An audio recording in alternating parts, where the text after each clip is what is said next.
The mighty elephant that protected the jungle fell to the greedy hunters from the north.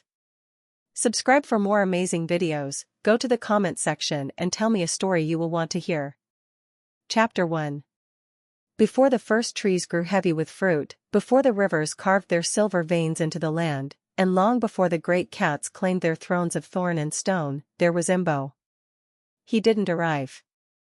He emerged. Born beneath a thunderstorm in the ancient grove of ivory trees, Imbo was not like the others. His ears were torn at birth, not from injury, but nature's signature. His tusks curved wide, slow-growing, but impossibly strong. Even as a calf, he moved like something remembered. Elders said he had walked the jungle before, in another form. The wind followed him. The birds quieted when he passed. When he stepped, even the smallest tremble of the ground sent beetles scurrying and leaves twitching, as if the soil itself recognized his presence. He wasn't raised. He was observed. His mother, though fierce and wise, was often silent around him, watching as he practiced balancing stones atop logs, as if testing the world's weight. Older bulls didn't push him around, even when his tusks hadn't grown past the jawline. The shamans among the hornbills would later say that he had memory in his bones, a soul recycled, born again because the forest had need of him. As he grew, his legend bloomed faster than his body. He wasn't the strongest at first, nor the tallest, but when danger came, whether it was flood, fire, or Fong, Imbo did not flinch.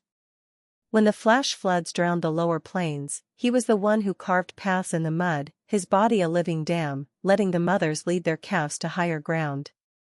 When the prides grew restless and began hunting too close to the birth caves, Imbo stood between predator and prey, unmoving. One lion charged. Only once. Imbo didn't kill him. He didn't need to. The lion walked away with a scar over one eye and a new understanding of silence. Word spread, not because Imbo roared or stomped, but because he didn't. That stillness was terrifying. That presence spoke louder than any howl. The hyenas stopped laughing when he passed. The monkeys threw no fruit. Even the owls tilted their heads in reverence. In time, the jungle came to rely on him, not as ruler, not as god, but as its guardian. Not a king, but a boundary. A protector not through power, but presence. He became a seasonal force. When rains came too early, the herds looked to Imbo's path for guidance. When drought lingered, it was Imbo who unearthed forgotten springs with a stomp of his foot. He didn't bark commands. He showed, simply by doing. No speeches. No followers. Just action. He asked for nothing in return. No tribute. No herd. He didn't mark territory. He didn't lead a clan. He walked. He listened. He stood where no one else dared to. He became the bridge between the wild things and the wilder world. A river spirit with skin and breath. But things were changing. Slowly, almost too slow for the trees to notice. New smells blew in from the north: smoke, metal, oil. Strange wind that didn't carry seeds or pollen but something bitter. Something heavy. Something wrong. At first, it was just whispers. Young storks didn't return from their migration. Flowers that always bloomed near the salt cliffs stayed closed. Frogs stopped singing at certain hours. It wasn't fear. It was unease. A silence with teeth. Animals began whispering of places that no longer spoke, groves that had been silenced by machines, rivers rerouted by walls, fields paved into glass. Stories came from wandering foxes, from parrots who no longer sang in color. It was a darkness that didn't chase, it replaced. And then the first body floated down the stream. It was a heron. Wing snapped. Eyes glassy.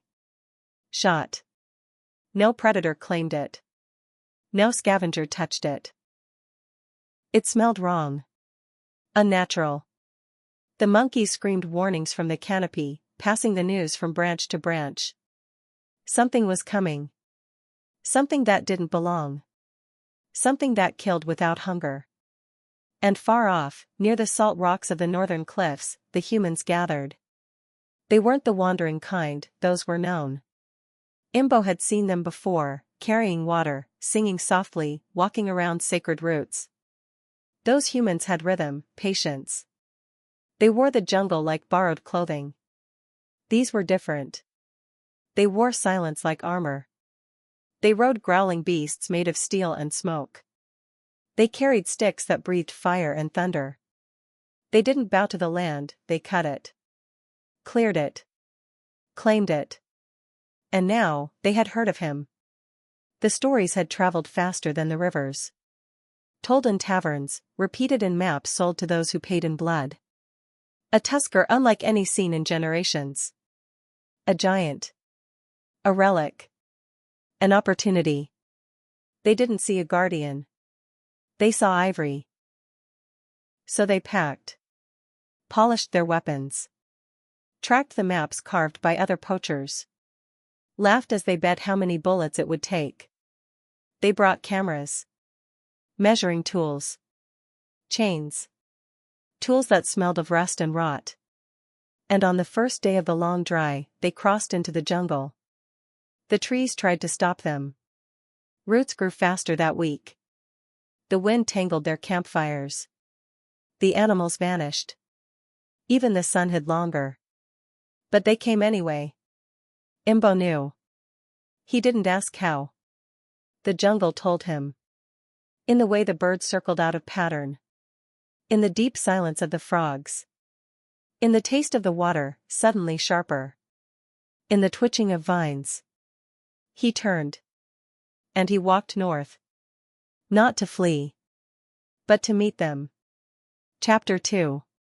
They didn't expect to find him waiting. No trail. No trap. Just the clearing. And in the center of it, him. Towering. Still. A mountain of skin and silence. The hunters froze. One dropped his gear. Another laughed nervously and raised a rifle. But the leader, the one they called Flint, signaled for silence. He stepped forward, weapon aimed. Imbo didn't move. He just watched. Flint cursed under his breath. The elephant wasn't running. Wasn't charging. He looked calm. It unnerved them. The other men circled slowly. One snapped a photo. Another paced sideways, looking for cover. Then came the first shot. A roar of fire and force, echoing through the trees. Imbo flinched. Only barely. Then another shot. He staggered back. Blood began to trickle down his shoulder, thick and dark. Still, he didn't run. Instead, he turned, slowly, and began to walk. Not away. But deeper into the jungle. The hunters followed. Fired again. And again. He vanished into the brush. They tracked blood. They laughed. They thought it would be easy now. But the jungle doesn't forget who it belongs to. Imbo's trail led them deeper, where the trees grew older, where no machine had ever touched bark. Where the roots curled like snakes and the air felt thicker than breath. The trees here didn't creak, they breathed. And then, the earth shifted. One of the men vanished beneath a pit of vines. Another slipped, twisting his leg on a hidden root. The third screamed as hornets rose from the earth, stinging without end. They had entered the sacred grove. Imbo stood waiting, in its center, his breath ragged. He looked tired. But not broken. His eyes, though heavy, still held fire. The final shots were fired. One to the chest. One to the throat. One between the eyes. The sound echoed forever. When he fell, the earth did not shake. It sighed. The trees bent. The leaves dropped. The air stilled. Flint raised his fist in triumph, stepping over Imbo's body, placing a boot on the cracked tusk. Cameras flashed. But no one saw the panther above them in the trees. Or the dozen red eyes blinking from the underbrush. The jungle was not silent. It was waiting. That night, the hunters' camp never lit its fire. Their weapons lay scattered. Their tents shredded.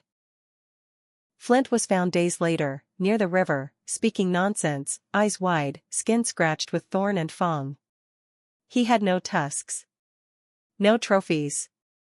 No photos. Only fear. They called him mad.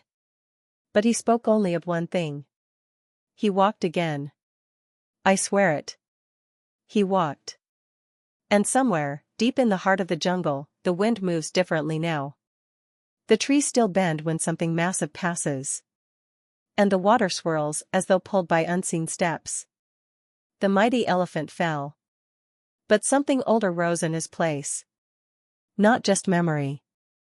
But watchfulness. The kind only a guardian leaves behind. Forever.